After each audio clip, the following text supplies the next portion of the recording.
আজ আবারও আমার রান্নাঘরে ভীষণ ব্যস্ততা চলছে। আমার ভাতিজার জন্মদিন উপলক্ষে খাবার বানাচ্ছি। তো সে আবার আমার কাছে কয়েকটা চাইনিজ খাবার আবদার করেছে, যেগুলো আমরা সাধারণত তৈরি করি না। মনে করেন বছরে একবার বা দুইবার তিনবার তৈরি করা হয়। তো ভাবলাম আপনাদের জন্য রেকর্ড করি, শেয়ার করি। এখন আমি বানাবো ফ্রাইড অন্থন। এখানে আমি নিয়েছি খুব কুচি কুচি করে কেটে নেওয়া চিকেন। তো এটা আসলে চিকেনের মিন্স নিলে ভালো হয়। আমার কেনার সময় ছিল না, কাজেই বাসায় আমি ছুরি দিয়ে খুব ছোট করে কেটে নিয়েছি। তো এর মধ্যে প্রথমে আমি একটা জিনিস প্রস্তুত করব, যেটাকে থাইরা বলে থ্রি ফ্রেন্ডস। অন্থনে দেয় ওরা, শুধু অন্থনে না, এটা ওরা বিভিন্ন রকমের খাবারে এই একটা মিক্সচার ওরা ব্যবহার করে। সেটার মধ্যে তারা রসুন দেয়, তারপরে রসুনের সাথে দেয়া হয় ধনে পাতা। তো তারা ধনে পাতার জড় ব্যবহার করে। তো জড় সবসময় পাওয়া যায় না, কাজেই আমি এখানে পাতা এবং ডালই দিচ্ছি। আসলে একটু থাই কায়দা নকল করার চেষ্টা করছি, এখানে বেশ কঠিন মনে হচ্ছে। এটা একসাথে আমি বেটে নেব, একটু ছেঁচে নিলাম আগে। তাছাড়া এর মধ্যে তারা আরেকটা জিনিস দেয়, যেটা হলো আস্ত সাদা পেপার, গোলমরিচ যেটাকে আমরা বলি, সেটাও একসাথে বেটে নেয়। তো আমার ওটা আস্ত নেই, আমি গুঁড়া ব্যবহার করব। আদাটা আমি বাড়তি দিয়েছি। রসুন এবং ধনে পাতা, আদা, এটাকে আমি বেটে নেব। হ্যাঁ, আমার বাটা প্রায় শেষ, বেশ সুন্দর নরম হয়ে এসেছে। আর একবার রান করলে এটা একদম একটা নাইস পেস্ট হয়ে যাবে। এটা অবশ্যই বেটে দেবেন, কারণ বেটে দেওয়ার কারণে অসাধারণ একটা ঘ্রাণ এসেছে। আচ্ছা, এখানে দেখতে পাচ্ছেন যে চিকেন থেকে কিছু পানি বেরিয়েছে, সেজন্য 2 টেবিল চামচ কর্নফ্লাওয়ার দিয়ে দিলাম। কর্নফ্লাওয়ার এই পানিটাকে শুষে নেবে, নিউট্রালাইজ হয়ে যাবে। আর ওই যে থ্রি ফ্রেন্ডের দুজনকে দিয়েছি ধনে পাতা আর রসুন, একটু সাদা পেপারের গুঁড়া চামচের আগা দিয়ে অল্প খানিকটা। তারপরে আর কি দিতে হবে, একটু লাইট সয়া সস দিলাম। আচ্ছা, একটু মেপেই দিই, 1 টেবিল চামচ, না আপনারাও একটু আন্দাজ পান। এই যে এত সস দেয়া হচ্ছে, সসের মধ্যে তো পানি থাকে, এজন্যই কিন্তু এই কর্নফ্লাওয়ার দেওয়াটা জরুরি। তো ওয়েস্টার সস 1 চামচ দেবেন। এখানে আছে সেসিমি অয়েল। এটা যদি টোস্টেড সেসিমি অয়েল হয় তাহলে ভালো হয়, আমার টোস্টেডটা নেই দেখে আমি এটা দিচ্ছি। 1 টেবিল চামচ সেসিমি অয়েল, মানে তিলের তেল দেব। আমরা ছোটবেলা পড়েছিলাম না, তিলে তৈল হয়, এটা সমাসের বোধহয় একটা বাক্য ছিল।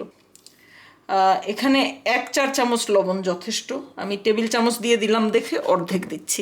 সেখানে যদিও থাই শেফরা এরকম কোথাও বলে না কাঁচামরিচ দিতে, আমরা কাঁচামরিচ ছাড়া যেমন খেয়ে সুখ পাই না। তো আমি এখানে একটু কাঁচামরিচ কেটে রেখেছি, এটাকে আমি ছুরি দিয়ে আরেকটু ছোট ছোট টুকরা করে নেওয়ার চেষ্টা করছি, যেন অন্থনের ভিতরে জিনিসটা ভালোভাবে মিশে যায় সব কিছুর মধ্যে।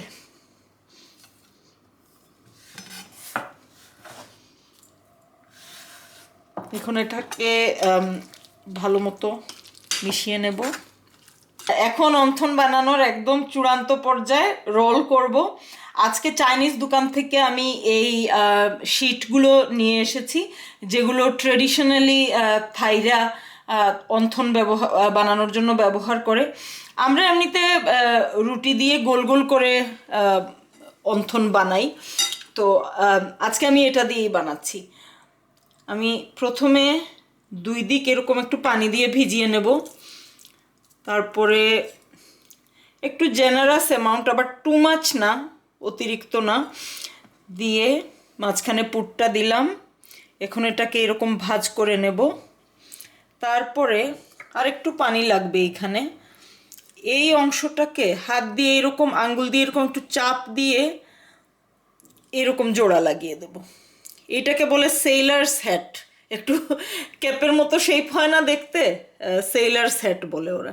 তো আরও একটা বানাচ্ছি যেন বুঝতে সুবিধা হয় আমি কিভাবে রোল করলাম। আপনারা চাইলে রুটিকেও এভাবে 4 কোণো করে কেটে নিতে পারেন, পাতলা করে রুটি বানিয়ে, যদি এইভাবে শেপটা দিতে চান। আমরা যে গোল রুটি দিয়ে বানাই সেটাও কিন্তু এরকমই শেপ হয়, তবে ওইরকম আর কি কোনাকুনি শেপটা হয় না, একদিকে একটু রাউন্ড থাকে। তো এই দুইটা দিক বন্ধ করে দিলাম, দিয়ে হাতে নিলাম জিনিসটা, আঙ্গুল দিয়ে এখানে একটা চাপ দিয়ে এই দুইটা অংশকে মিলিয়ে দিলাম। আঙ্গুল দিয়ে এখানে একটুখানি পানি লাগিয়ে দেব যেন ছুটে না আসে। হয়ে গেল আমার আরেকটা সেলার্স ক্যাপ।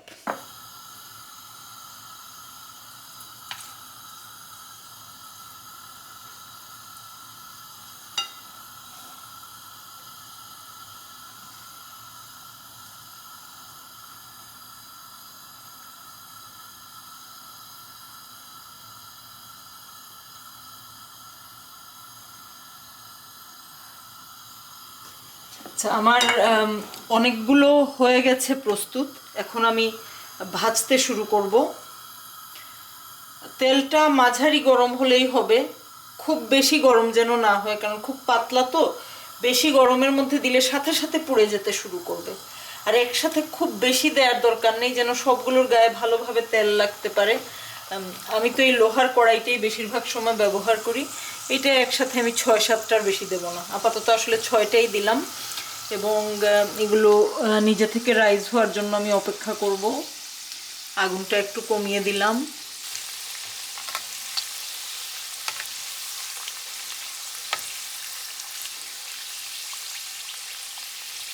বাহ,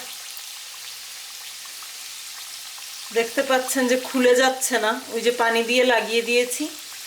আর আমার ধনেপাতার সবুজটা দেখা যাচ্ছে, ভালোই লাগছে।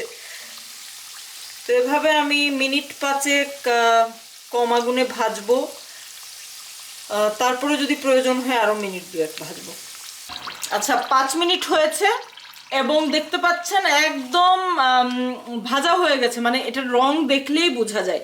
খুব পাতলা জিনিসটা তো দ্রুত হয়ে যায়, এবং একই সময়ে ওই 5 মিনিটের মধ্যে কিন্তু ভিতরের মুরগিটাও একদম রান্না হয়ে যাবে, মোটেই ভাববেন না। আমি একটা ভেঙে দেখাচ্ছি। প্রথমে সাইডটা দেখাই, দেখুন একদম ক্রিস্পি, আর ভেতরটা নরম। আমার লাস্ট লট অন্থন ফ্রাইং শেষ হলো, উঠিয়ে ফেলছি। দেখতে পাচ্ছেন বাটি ভর্তি অন্থন, অনেক সময় ধরে পরিশ্রম করে বানালাম, আশা করি সবাই খেয়ে খুশি হবে। আচ্ছা, আমরা এই অন্থনটা একটু দেখি, এখনো ক্রিস্পি আছে, ভাজার কিন্তু 2 ঘন্টা হয়ে গেছে। খুবই ক্রিস্পি, স্বাদটা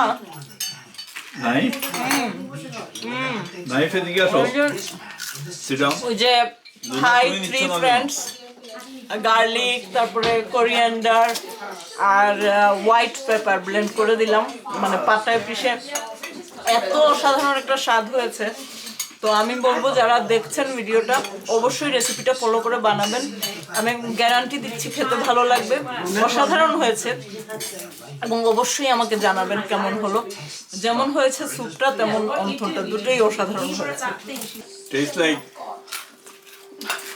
heaven. হেভেনে থাই স্যুপ দিবে না তোমাকে। চাইল্ডহুডে যে বাংলাদেশে যেরকম আমরা চাইনিজ রেস্টুরেন্টে যে স্যুপ খেতাম, স্যুপ অন্থন এগুলোর জন্য পাগল ছিলাম। Similar test, very very tasty.